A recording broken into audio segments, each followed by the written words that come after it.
You just saying your name, the subjects you taught at Belmont, and what years you were there. Okay. When? Now? Yeah. Okay. I'm Joseph Beckman, and I taught at Belmont from 1961 to 1991, basically French, and sometimes when it was needed, Spanish and English also.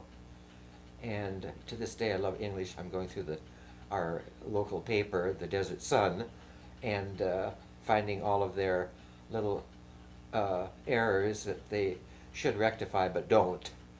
And as a sideline, I also edit one of the publications in the desert here as far as proofreading is concerned. And you said look at the camera, look at you. What? Either one? Either one. Oh, okay. Uh, let's see. Year would work because the building was built sometime in the late 60s, early 70s, and some of these outlets don't work at all. No. I think that something happened along the line somewhere. Seems to be fine. We'll wait for the clock to finish Oh, yes. trolling. This one does it too, but it's on a thud, and I think maybe it needs to be reworked in some way or other. The felt has to be, something has to be done to it. Okay. So where did you grow up?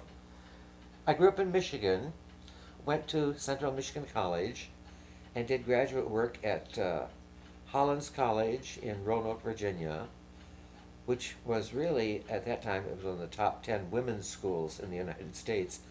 But I received a National Defense Education Act grant, and that summer they changed Hollins College into a coeducational setup, whereby there were 50 of us from the United States who went there and studied both French and Spanish. And then I went to the University of South Dakota in Vermillion, and let's see, University of West Virginia also. Or did I say that? No. West Virginia, South Dakota, and Hollins College. And then I've done work also at UCLA. At UCLA wasn't anything that was thorough. It was a class here and a class there. Mainly just to complete the requirement for credential for the California State Teaching Credential. And I remember I had to take a course in audio-visual aids, how to run the tape recorder and the movie projector. And we had a man there, I forget his name, who was from India. And he had trouble with the English language. So he would say, he'd say, now all of you teachers who teach in junior high school and all of you teachers who teach in senior high school, you got to learn this. So, well, we did. But I still couldn't get the knack of redoing whatever you have to do to a movie camera. And thank God there were always students in class who knew more than I. To the tape recorder, that was okay. And today people don't use the word tape recorder anymore. It's something completely different. So that was about it as far as education is concerned. Did you study at all in France? No, I didn't study in France, but I've traveled there several times. And one summer, I took an apartment there, and in Paris, and that was fun. Oh, they had a turtle there that had been there probably for 20 years, and in the spring, the turtle would come out of the ground because it hibernated in the ground. The turtle would come out of the ground and just wander around the grounds. One day I came home and I saw the turtle on one of the steps trying to get into the apartment building. And the apartment building was only 3 stories tall, but I thought, my God, if he makes it all the way up there and nobody sees him, how's he going to get back down? So I just picked him up and put him back on the ground, and supposedly he wandered around, and that fall, hopefully he burrowed himself into the ground again, hibernated for winter. Uh, but that was an experience that I enjoyed very much. And of course, I think France and Holland are two of the countries that I could really live in, as far as if I had to pick myself up and go somewhere. First, it would be France. Secondly, Holland. Uh, have been on the Concorde twice. That was an experience also. On the Queen Elizabeth, 6 or 7 times, and all those travel experiences were something. I've enjoyed cruises, whereby you get aboard ship, you unpack everything, and you don't have to worry about anything until the night before you're ready to disembark, and it's enjoyable. It's relaxing, and they have so many things planned for you that if you want to do this, that, and the other thing, you go ahead, or if you don't, you just don't. And many times I just resort to going to the library, or sunning on deck, or they have the land trips also, and you could go from take the tender and go ashore and spend the day there. I did that a few times, but I found that I'm not one for guided tours. I'd much rather go off on my own. And in Turkey, once the guide said, "Don't go off on your own. Stick to the crowd." Well, once the crowd left, I left also. And I wandered up down the streets, and all I saw were these huge, old, dilapidated buildings with tons and tons of telephone and electrical wires just hanging. Supposedly they worked, but they were in a precarious situation. So I wandered around a little bit, and then came back and joined the crowd and let it go at that. In Israel, they said, "No, don't talk to anybody." I said, "Well, okay." So we were walking along the street, and one of the soldiers made a motion like this. And he didn't speak any English, and I didn't speak any Hebrew, but I hold out a package of cigarettes, and he said, so he had a package of cigarettes also, but he didn't hold them out. And I said in English, hopefully he knew what I meant. I said, "I'll give you one of mine if you give me one of yours," which he did. Everything was fine. But these soldiers it was at the time of one of the Israeli conflicts, and all of the soldiers were well armed. So many people were a little terrified because of that also. But everything worked out okay, and he got his cigarette and I received mine. Now, when you, France aside, when you travel places, France and England, I suppose, aside, do you find it more advantageous often to use French than English? Oh, well, always in France, certainly, because, many people say, "Oh, the French, I just had a nasty experience." Well, it's really not, it's not the French.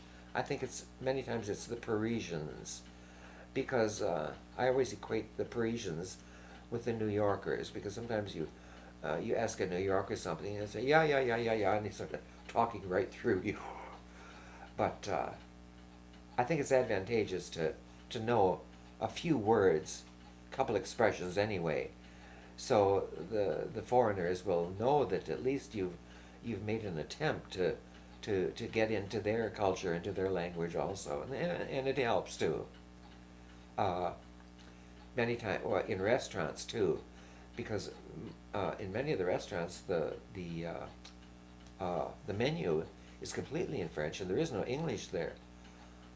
So you really have to know, and if the waiter doesn't speak English, you have to sort of know that the garçon is not roast beef, but it's the waiter. So yeah, it helps to know. Was that the question? Oh, more or less. So yeah, it helps to know a little bit about the culture and the language also, because it makes the other party feel good too. Of course, here we don't have that. Well, we do with Spanish. And many times also, uh, we should make that attempt to try, especially if a person doesn't know English that well, to try to communicate in some way or other. I remember at Belmont we had, and they probably still have them, ESL classes, English as a second language. And it helps if the teacher uses English, I feel, as the major language, and then can help along with maybe if somebody's stuck on a word or a sentence or something like that, then can explain it in Spanish. But I've known some teachers who just use Spanish all the way through, and of course that isn't helping the students either. They're there to learn English, and that's what should be done. Okay. Well, at what point did you decide that teaching was what you wanted to do? Well, when I was in college, I liked biology, with the exception of the dissecting part. When we had to dissect a frog on the dorsal side and the ventral side, and name all the muscles and all the formaldehyde, turned me off right there. Because I thought, oh, gee, it'd be fun to be a doctor. I wanted to do something with medicine. And but there was a Belgian war bride in our hometown, and she would help me when I was in high school. She would help me sometimes with French literature that we had in high school. Excuse me. And I got to the point where I just liked French. So I thought, okay, I'll try it. So in college, French was the major and Spanish was my minor. I wanted to take more also, but the department chairman said, no, you have too much language as it is. Just keep what you have and that's it. So I did, and as I said, French was my major, Spanish was, and English also were my two minors. And that everything worked out okay. Basically at Belmont, it was I taught French, and whenever they needed anybody for or to fill in a schedule, I would teach English and or Spanish also. And in English, I loved anything dealing with grammar, anything at all. I just ate that up, and to this day I do. And also American Lit. I just love American Lit. And So did you teach American Lit at times at Belmont? I didn't teach American Lit at Belmont. I taught American Lit 2 summers at Manual Arts. That was fun. That was fun. And I'd go in the morning, and I'd get about a half hour before, and this was at Manual Arts, and there'd be 3 or 4 kids gathered at the door because the door would be locked. So I'd approach them and say, hi, oh, how are you? And everything, little talking and ha-ha-he. Well, this went on for several days. And I said, well, why are you giggling? They said, oh, no, we can't tell you. I said, oh, come on now. No, no, no. So I'd open the door, we'd all go in. Finally, somebody said, well, you come in every day, you greet us, and you say, hi-ho. It took me a little while. I thought to myself, what's so bad about hi-ho? Well, then, with the dialect, I didn't say hi-ho. So, and I'm not that Imus man. So that was, there were so many funny experiences there. One day a girl was eating a pickle, and she said, Miss Beckman, you want a pickle? I said, no. I said, but do you eat pickles always in the morning? She said, yes. I said, why? She said, because my granny makes them. I said, oh. So a couple of days later, she brought me in a pickle, and I tasted it. Oh, it was so good. I said, well, how's your grandmother doing this? She said, I'll bring you in the recipe. Okay. So she brought in the recipe, maybe a week later, and the recipe consisted of, you take some pickles, you put them in vinegar and salt, you put a slat on top, you put a rock on top of that, and you just wait a couple of weeks. That was it. I never tried it though. I thought there are always Heinz pickles in the market. And good dill pickles But too. they were good. They were good. Oh, they were so good. Oh, I think I reeked of pickles and garlic for a few days after, because the garlic, it seems to stay with you. There's a person here that I know who takes not garlic pills, but she takes whole cloves of garlic, and she reeks from it too. But if it's to do with your health, you'll do what you have to do. Well, was Belmont the first school that you taught at, or the only school? The only school. How different was Belmont from the high school that you went to? Oh, huge, just enormously huge.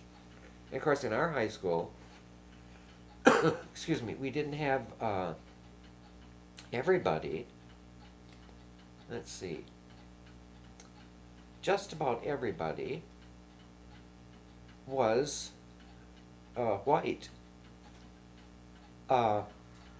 If we had a couple students who were of American Indian heritage, but you'd never know it by looking at them, only their name. And we had no Negroes at all. And in the entire high school, I think there was somewhere between, I'd say, 400 and 500 in all 4 grades, 9 through 12. But at Belmont, my gosh, it was a whole United Nations there, because there were so many languages and dialects that were spoken. And that was the intriguing part for me, because I'd never been immersed in something like that before. And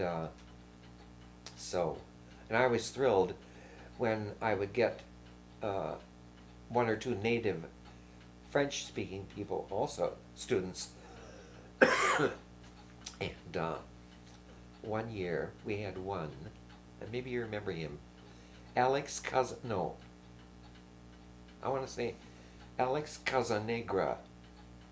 Does that ring a bell? I'm sure that was his name. Anyway, I was teaching them it was at Christmas time, and I was teaching Silent Night. And I would sing Sainte Nuit, and in the background I would hear cha cha cha, ah minuit, cha cha cha. I want to say Alex Casanegra, but maybe it was somebody else.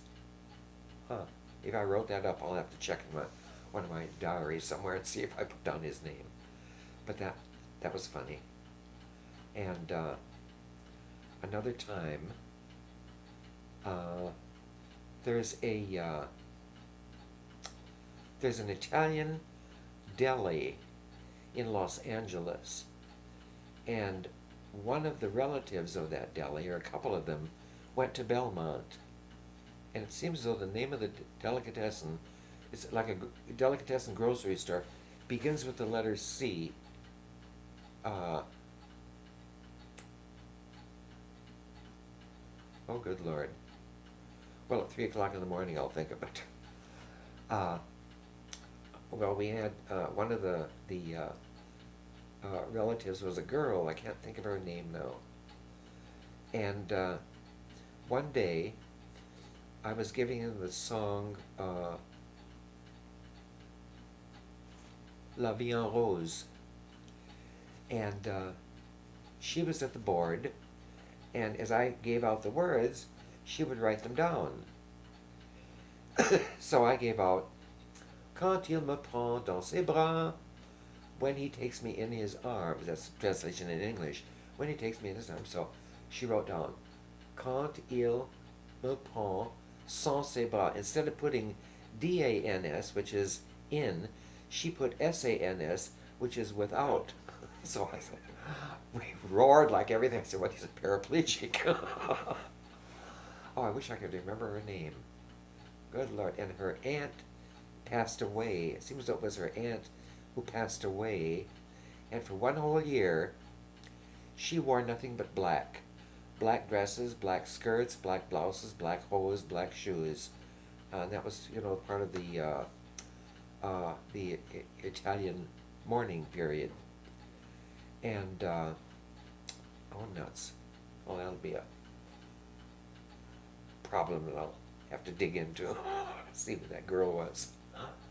Actually, I forgot to ask how you made your way from Michigan or South Dakota, West Virginia, and so on to California. California.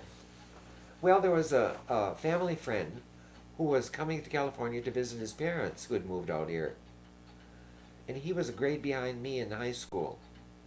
So we got on the bus one day and planned this ahead of time. Took the bus out here. The bus broke down somewhere in the middle of the Nevada desert. And the bus driver said, now don't open the windows because we have no air conditioning at all. Well, once he said that, we opened the windows. Sure enough, I swear you could get outside and fry an egg on the pavement. So, got to California. And I just thought, well, as long as I'm here, just for fun, I'll have some interviews. So I had an interview with Long Beach. Didn't care for it at all because I thought the town was dirty. I didn't like it. And I found out later on that that wasn't true at all. It was just the area in which I had the interview that was sort of grudgy. And then I had an interview in West Covina. And I wasn't too pleased with that because it was too far from Los Angeles, where I was living and where I'd sort of thought to myself I would like to remain. So then I came to Los Angeles and had an interview there, and Los Angeles wanted to hire me right on the spot. And I said no. I said I have to think about the other two interviews that I've had also because I have to do justice to them. And they said, well, when can we get in contact with you? I said, well, tomorrow after 2 o'clock in the afternoon. And I'll be at my friend's house, and I gave them the number. So I called Long Beach, and I said, thank you kindly, but no. And I called West Covina, and I said no. West Covina wasn't too interested in me in the first place, I don't think. So then Los Angeles called, and they said, well, will you? I said yes. So, of course, my parents didn't know about this at all. So I called home and told them what I'd done. Went home a few days later and packed up suitcases in a trunk. Came out here, and the rest is a third of my life or something. Well worth it, though. Well worth it. Well, having made that decision, did you find it hard at all to adjust to teaching at Belmont? Not really. I think the only thing that I found hard was the enormous sizes of the classes. There were just too many. And you mean the number of kids in a class? The number of kids in a class, yeah. You have to teach at one time. And it was just too much for one teacher to do. And many times I had a French class in which I would have French 5, 6, 7, and 8 all in the same class at the same period. And that was rough. But I just divided up the days, and like Monday, Wednesday, and Friday I help one level, Tuesdays and Thursdays another one, and then we'd switch off and on. But that was that was a grueling experience. And of course the languages, because the only language that I grew up with was, well, the first language I grew up with was Yiddish, and the second one was English. And of course everybody in my high school in Michigan spoke English, unless I taught them the dirty Yiddish words. But that was, it was interesting to walk down the halls and hear, 2 feet away somebody speaking Chinese, and 4 feet away somebody speaking Spanish, and somebody else in Korean dialect, and that was an eye-opening experience for me. And also the hugeness of Los Angeles. You know, I came from a town that when my grandparents settled there in 1909, something like that, it had like 9,000 people. I think to this day it still has 9,000 people. And out here, oh my, in Los Angeles, my gosh. And then getting from certain, you know, from one point to the other, that was another hassle. And at that time I didn't have a car, and I didn't drive, and I didn't have a license, so it was always the bus, and that was fun. I'd get off, and I'd get off at the edge of Glendale Boulevard and Echo Park Lake. Then I'd walk, I think it was about a mile, to Belmont. And I would walk along, I forget the name of the street now, but it was just a block and a half from Belmont. And there was a woman who lived there with her husband. Her name was Maud Biggs. And Maud Biggs would be out every single morning, come rain or come shine, feeding all the stray cats in the neighborhood. She'd have this huge tray of food. She didn't bother with the spoon or anything. She just took her hand, hauled off the food, gave it to the cats. Well, I got to know her real well. She was fun. Once I took her out to lunch, and just a sweet person. And then I found out, I tried to get in contact with her, but then spoke with her husband, and he said that she'd passed away. But she was a good character. I think she was, from her accent, I could sort of suppose that she came from somewhere like, Georgia or Tennessee. And, but she said those cats have to eat too, and that was it. Well, with the students over the 30 years that you were there, did your relationship with them evolve or change over time? I don't think so. I think students are students, and there was a lot of respect that was honored.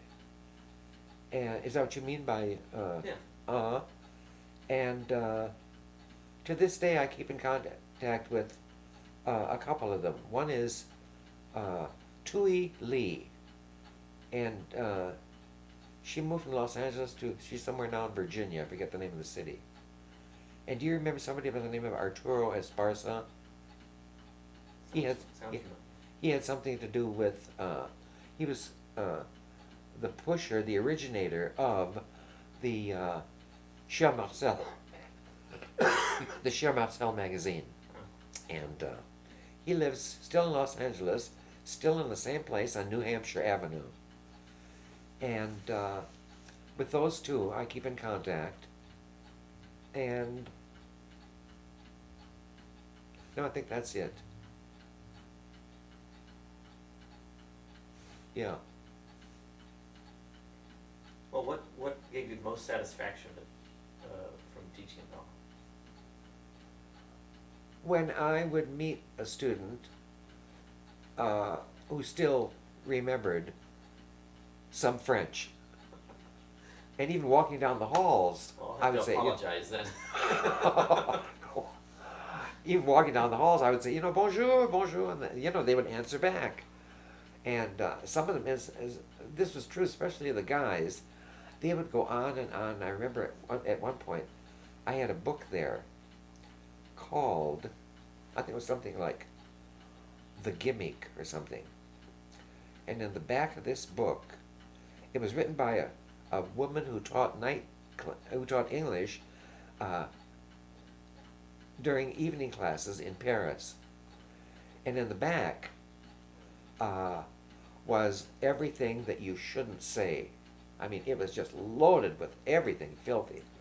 Well, I had this on my desk one day, and I was looking at it, and when students would approach, I'd just close it up, put it away, or put it in a drawer. Well, I forget who the name of the student was, but he found out about it. I think his last name was Martinez, I'm not sure. But he knew where I put it. I didn't know that he knew. And he took it out, and one day I saw him copying all this stuff down. So I said, well, there's no point in your copying it down. I said, you're a good kid. Why don't you take it to the Xerox room and Xerox a copy? Or take it home, but don't show it to anybody. So, and he was truthful. I believed him. And he did. I think he probably made 10 copies of each page and handed them out. The filthiest stuff. I'm not going to repeat what was on it. You can imagine everything that you shouldn't say and that you wouldn't say, least of all in church. Those are the ones they probably remember. I think so. Let's see now. What was the question? Well, it was about satisfaction. Were there other were there frustrating things about teaching? Oh, the frustrating things was the Board of Education. Oh, all the politics and all the literal crap that we had to go through. It was just terrible, really.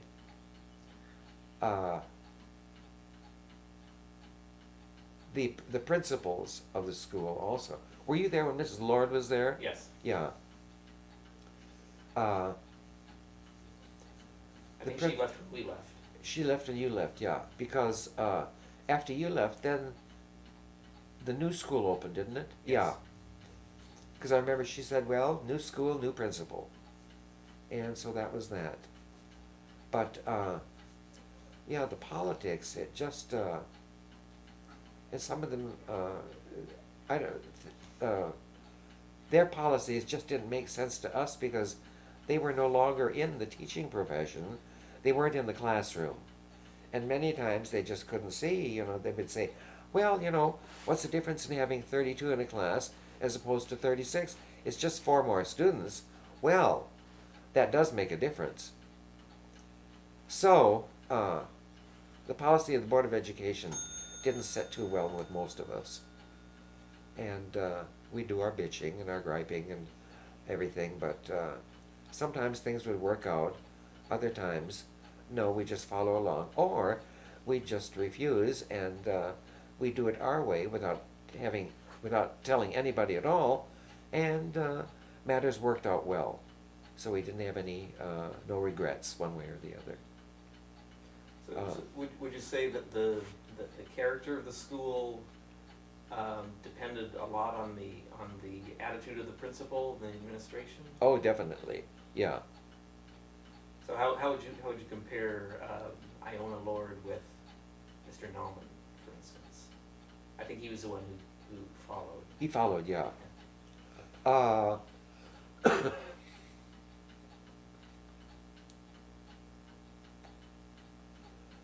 Well, Ernest Nauman was, he had more of an iron hand than Iona Lord.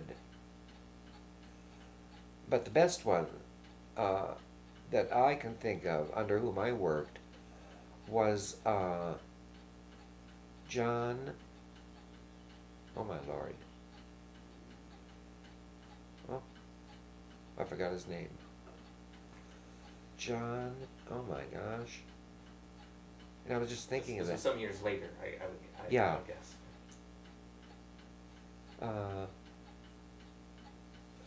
Anyway, he was, the students were, of all the principals that I'd worked under, he was the one that the students were most afraid of.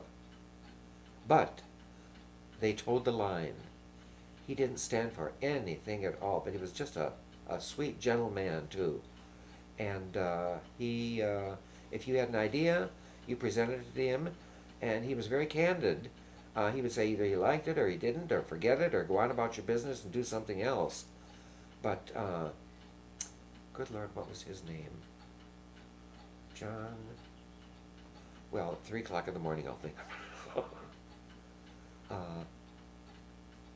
Yeah, some principals are better than others,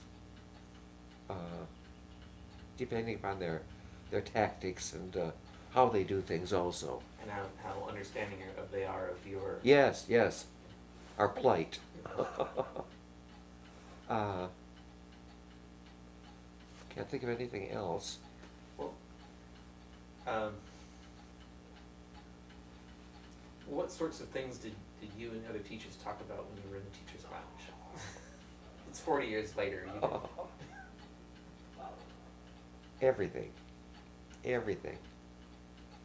If something, well, some teachers would come in, they'd be griping about a certain student. They'd say, oh, what do I do? Blah, blah, blah, blah, blah, blah, blah. And I remember, I would just expound about all the funny things that happened. Because that was, with the exception of nutrition, going to the teacher's lounge was the only escape that we had, really. And there you could just let off steam. And I remember, I used to send it out years ago. I wrote a novel entitled 60 More Semesters Before Retirement. And a couple pages in the novel deal with chit-chat from the teacher's lounge. And it was funny. One student walked in one day, or one teacher walked in one day, and she said, oh, we were talking.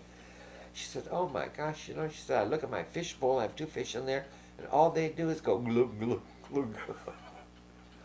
So that, I remember that was one item that I put in that page of in the book dealing with chit chat from the teacher's lounge. But everything, they discussed everything in there.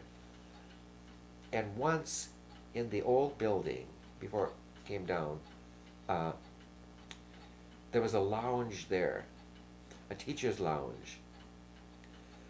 And they had some old rickety furniture, which today is a collector's item. The stuff is sold on eBay for hundreds of dollars. Well, they had these 2 chairs, or this 1 chair and a table. And we looked at it.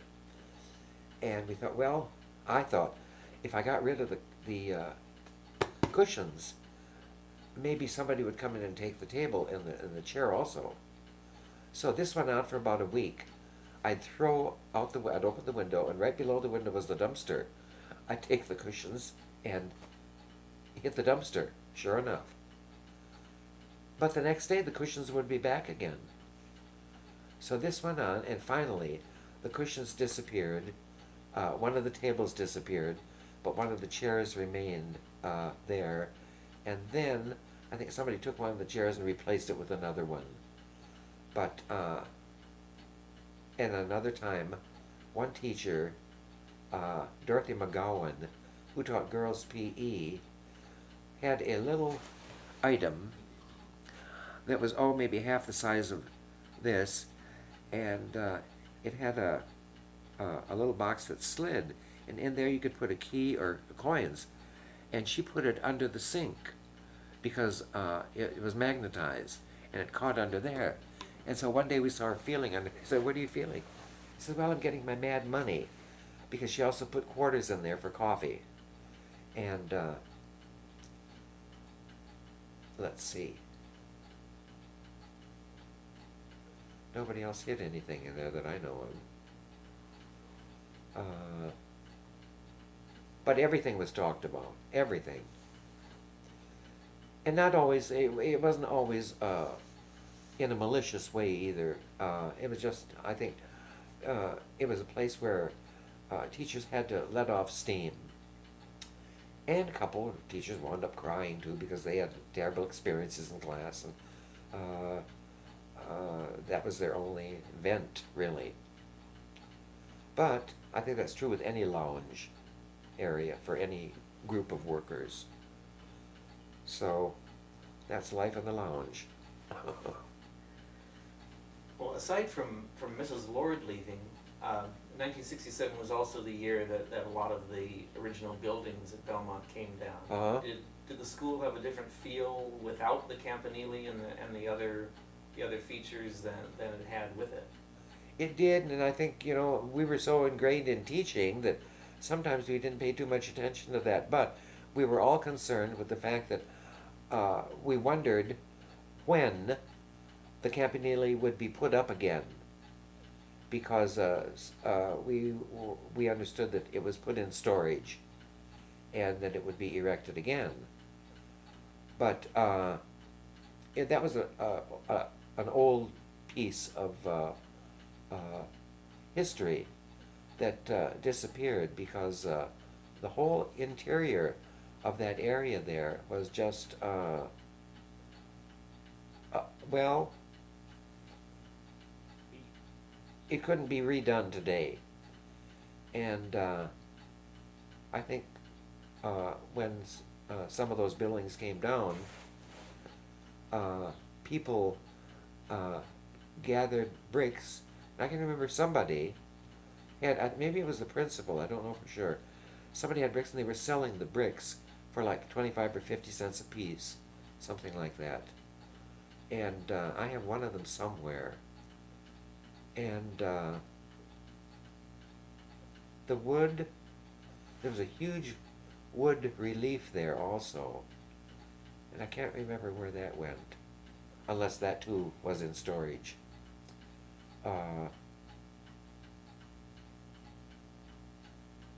But as I said, most of the, we were mostly concerned with getting ahead. I remember one time, or getting on with classes. One time, they were doing construction, and a couple of us looked out the window. I forget where we were. We were in a classroom, and we looked out the window, and they were transporting by a crane a porta potty, and we were just hoping that that porta potty was empty, and that it wouldn't drop. Everything worked out fine. Let's see. No, that's about it there. Okay. Well, how different then was Belmont after the Summer of Love in 1967 and the blowouts of '68?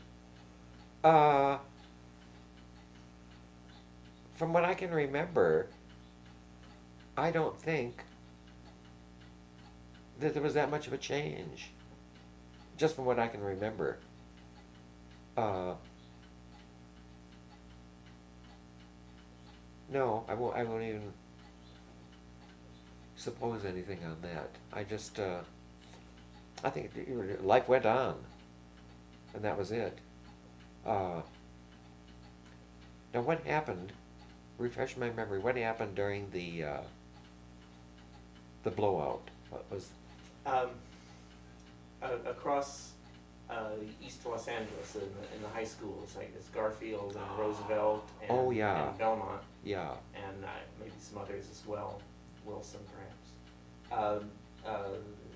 Hispanic students especially walked out of classes protesting about the, I guess the equality of teaching services to well, there was a lot of hubbub at Belmont about that also, but we tried to continue, and do what we had to do, because, well, in my classes, in the French classes, the kids were there because they wanted to be there regardless of what their native language was, and for many of them, not for all, but for many of them, they could equate in some way or other something French with something Spanish. And many times words were looked similar, and they were similar. And I think many of them were just struggling to get through. They didn't want all this hubbub about racial equality, because they said that if I can get through high school and maybe get on to college, then maybe I can make something of myself. I remember we had one girl who graduated, and she came back to Belmont, and she went to UCLA in Santa Barbara, and she came back and she said, Mr. Beckman, she said, I had trouble up there. At first I was getting C's in all my English classes, because when I was at Belmont, I really didn't read what I should have read. I skimmed through things. She said, and all the white kids knew it all. So, but after a while, she said it worked out okay. It took her a few months to let the light shine, and things worked out all right. But getting back to that, the blowout, things died down. with certain people, I think there was some animosity with certain people also, and but we tried to get on and do what we had to do. Okay. For particularly for French, just off the top of my head, it would seem to me that the students who took French were those who wanted to take it, because the more Yes. common language for people to take was Spanish, Uh-huh. and if they wanted to finish their foreign language requirements, Yeah. they would just take Spanish True. and be Uh-huh. done with it. So do you think you had an advantage in having perhaps self-selected, motivated students? Yes, I did. Because I always said I had the cream of the crop. And that helped greatly. Because they wanted to learn. We'd go to movies, and some of them wanted more movies to be shown in class. Well, you just can't become ingrained in movies and slideshows and all this and that. But I remember we had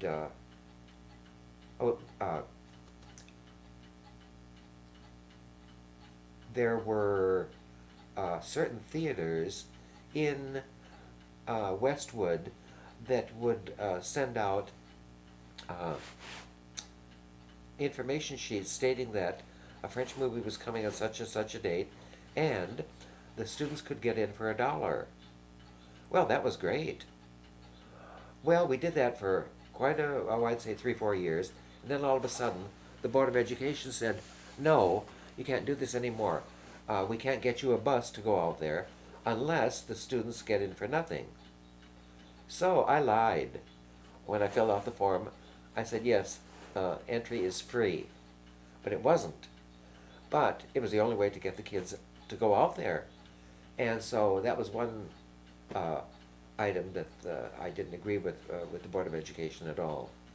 Because where could you go to a good movie for $1, at any other time? So, but as I said, I think I had the cream of the crop. And they were they were interested in learning. And I had mixed cultural backgrounds also.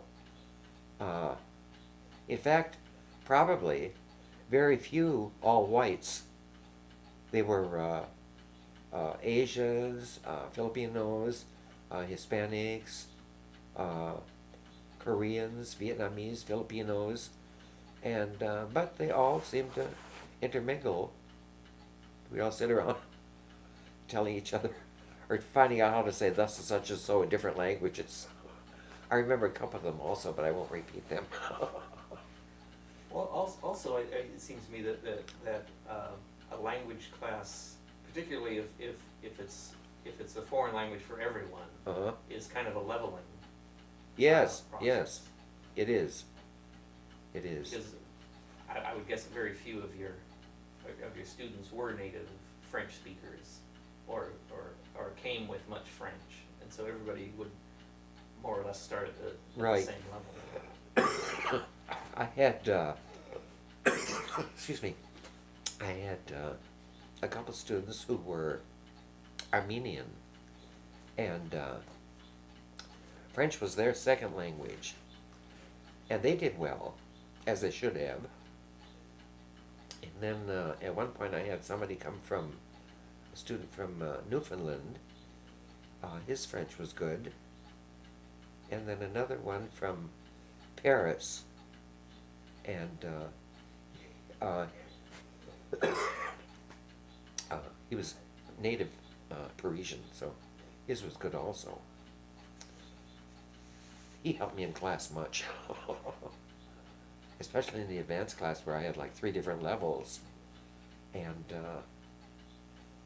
he went back to France, and he wanted to do something like get into the fashion industry, designing clothes. I don't know if for men or for women, but that's what he wanted to do. And whether or not he did it, I don't know. Never heard from him again. And we had one native German also from Germany. His name was Rainer Sittig, Sittig. And, but no other native, very few native Frenchmen really. Well, that one from Newfoundland.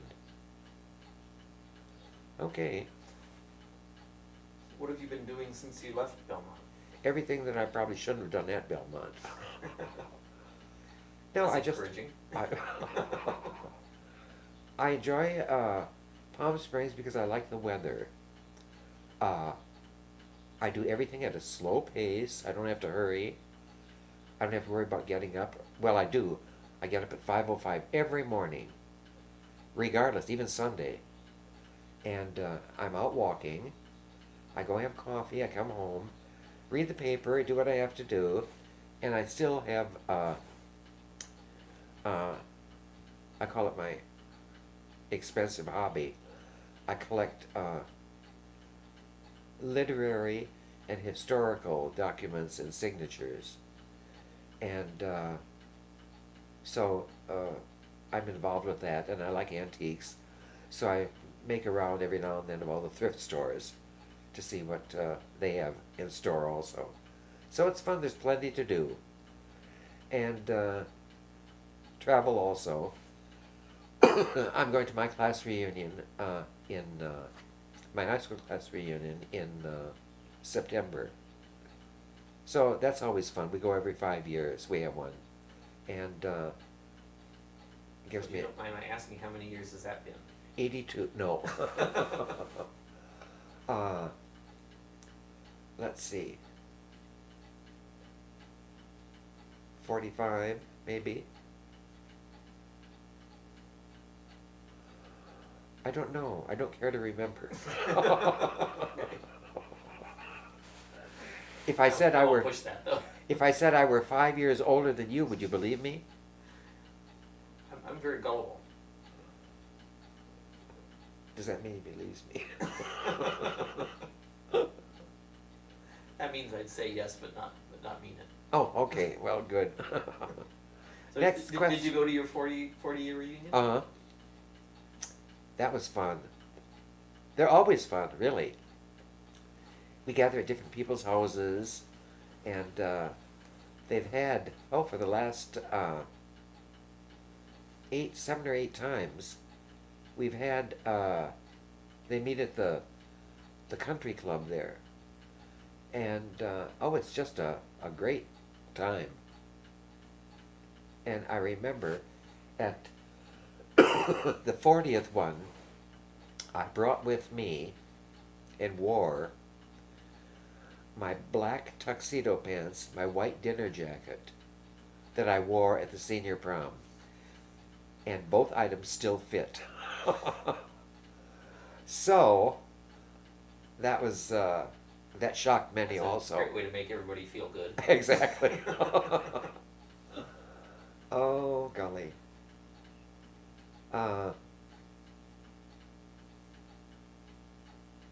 40 years, my gosh. Is there anything you'd like to say in particular to the class of '67 in whatever language you choose? Just keep on doing what you're doing and make sure that you're doing it correctly and enjoy it. And hopefully I'll see everybody there on in August, is it? August 4th? Okay. So that should do it if I can think of any. Well, as I'll go through my diaries and I see some intriguing items, I'll write them down. But I too am looking forward to seeing some of these students. Actually, aside from students, do you keep in contact with any of the other faculty from Belmont? Not really, no. They've, many have gone to the Great Maker in the Sky, and there was, let's see, Mary Page. I don't think she was there when you were there. She taught ESL. Daryl Hughes is alive, but he suffered a stroke. I really don't. There's one teacher who lives here, Mr. Hott, Carl Hott, who taught art, and I have contact with him. But and Mr. Williamson, Neil Williamson, who graduated from Marshall in 1967, who said he wants to attend also. So, and let me know in good time, what the price is going to be, and I'll send you a check. Okay? Okay. Now let's see, other teachers. No, there aren't. Might be a reunion in that regard for you too. Yeah, I there think a could number of be. teachers will be coming. One teacher, we understand, isn't doing so well. Let's see. You remember Mrs. LaFont? Mrs. Font passed away. She passed away, yeah. And, June Rathall passed away just about a month or two ago. oh really? Oh, for goodness sake. Came this close to getting an interview. Really? Oh my gosh. And there was a May Pattison, taught biology. Oh, I remember, this is a good story. May Pattison came into the lounge one day. This is another bit of lounge talk. She came in the lounge one day, just giggling like everything. I said, we said, well, what's going on? She said, well, I told this girl that she couldn't, whatever it was, she couldn't do it, whatever the it was, I don't remember. So I told this girl that she couldn't do it, and she looked at me, and the girl, she was a Negro girl, and she said, but I can. I said, well, why? She said, because Miss God told me. What? Miss God told me I could do it. Miss God? Who's Miss God? The principal, Miss God. No, it's Mrs. Lord. That was a hoot. So, yeah, May Pattison, Virgil Lutzenheiser, Oh, yes. and oh my gosh, You know Robert Fagan? Fagan. It seems though he was murdered. I'd heard he was beaten up. I didn't know. Yeah. Well, as a result Whether from the that's beat. what. Oh, okay. Yeah. Frank Waits. No. What's his name? Steve Wilson. Oh, good Lord. And I have, from those years, it's probably in storage because I can't find it around here anywhere, the long sheets that listed all of the teachers and all of the classes. And, I wish I knew where that was. It's probably in storage. I did own a house down here, but sold it. And so much of my furniture I put in storage, and the items that I didn't need. So now I'm going to have to find another house because I have too much here, and I want to get the stuff out of storage. So we'll see what happens. But prices down here on property are so expensive. Yes. Oh, good Lord! It's nothing to ask $350,000, $400,000 for a place.